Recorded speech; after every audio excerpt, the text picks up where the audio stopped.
5 точек выслушивания тонов сердца. Значит, при аускультации сердца мы фонендоскоп, роструп фонендоскопа должны ставить на 5 точек, чтобы определить тоны сердца. Первая точка – это точка выслушивания митрального клапана. Находится, значит, по линии медиаклавикулярис синистра в пятом межреберье на 1-2 см внутри.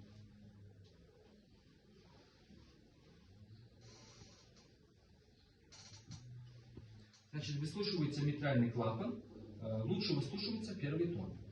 Точка выслушивания второго тона находится на уровне линия, значит, парастерналис декстра на уровне второго межреберья.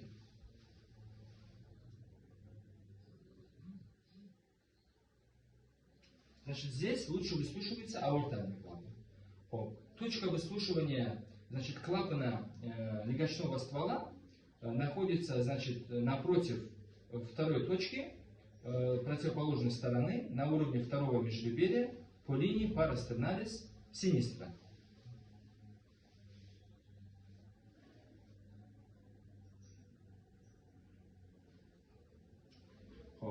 Четвертая точка выслушивания – это точка выслушивания трикуспидального клапана. Она находится на основании грудины.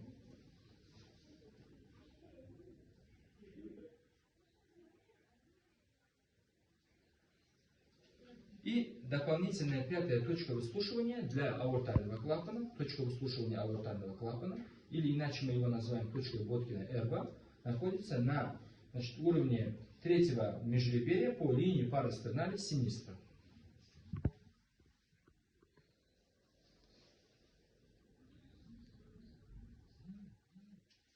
Значит, первая точка и пятая точка. В первой и в пятой точке лучше выслушивается первый тон, во второй, третьей точке и в пятой точке лучше выслушиваются вторые тона.